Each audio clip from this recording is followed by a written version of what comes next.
बिस्मिल्लाहिर्रहमानिर्रहीम। हैदर बाबा फूड की तरफ से तमाम व्यूवर्स को अस्सलाम वालेकुम। आज हम बनाने जा रहे हैं चिकन का कीमा, जिसके लिए सबसे पहले हम एक देचकी लेंगे। इसमें थोड़ा सा घी डालेंगे। बिस्मिल्लाहिर्रहमानिर्रहीम। घी को अच्छी तरीके से गर्म करना है। गर्म करने के बाद जब घी अच्छी तरीके से गर्म हो जाए, इसमें प्याज डालेंगे। बिस्मिल्लाहिर्रहमानिर्रहीम। प्याज को हम अच्छे तरीके से ब्राउन करना है। प्याज को ब्राउन करने के बाद हम दूसरी इसमें मसाला डालेंगे। प्याज हमारा ब्राउन हो चुका है, थोड़ा सा पानी मिक्स किया। इसके साथ ही दूसरे सब्ज़ मसाला जात हम इसमें डाल देंगे। प्याज देखें हमारा बिल्कुल ब्राउन हो चुका है। सब्ज़ मसाला जात इसमें डाल देंगे। बिस्मिल्लाहिर्रहमानिर्रहीम। अदरक, लहसुन, टमाटर, सब्ज़ मिर्च कुटी हुई और 2-3 सब्ज़ मिर्च साबुत। मसाले को अच्छी तरह भून लेंगे। भूनने के बाद इसमें सबसे पहले हम हल्दी डालेंगे, उसके बाद सुरख मिर्च,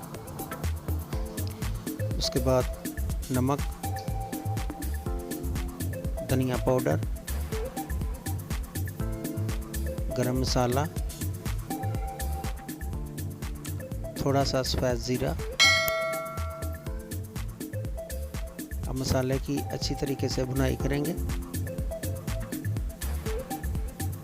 जब हमारा मसाला बिल्कुल ठीक तरह से भुन जाए, इस शक्ल में आ जाए, तो हम इसमें चिकन का कीमा डाल देंगे। बिस्मिल्लाहिर्रहमानिर्रहीम। थोड़ा सा साथ में पानी, ताकि गोश्त गल जाए। इसको अच्छे तरीके से हम चम्मच की मदद से मिक्स कर देंगे और इसको रेस्ट पे छोड़ देंगे, ऊपर ढक्कन देकर, ताकि ये अच्छे तरीके से गल जाए। बिस्मिल्लाहिर्रहमानिर्रहीम।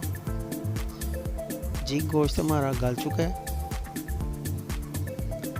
अब इसमें जो थोड़ा बहुत पानी रह गया है, वो हम खुश्क कर लेंगे और साथ में गोश्त की भुनाई भी हो जाएगी अच्छे तरीके से। गोश्त हमारा बिल्कुल तैयार हो चुका है। गोश्त ने सारा घी छोड़ दिया। ये देखें, गोश्त माशाल्लाह बहुत ही प्यारा हमारा तैयार हो चुका है। ये हमने मसाले वाला कीमा तैयार किया आज। बेस को बिल्कुल ड्राई नहीं करना, हमने खुश्क नहीं करना, ये इसी शक्ल में रहेगा। ये देखें, बिल्कुल तैयार हो चुका है। प्लेट में निकाल लिया। बहुत ही प्यारा लग रहा है, बहुत ही खुशबू आ रही है। घर में ज़रूर ट्राई कीजिएगा। और अगर हमारी वीडियो आपको अच्छी लगे तो वीडियो को लाइक करें, शेयर करें और हमारे चैनल को सब्सक्राइब करें। अगली वीडियो तक के लिए अल्लाह हाफिज़।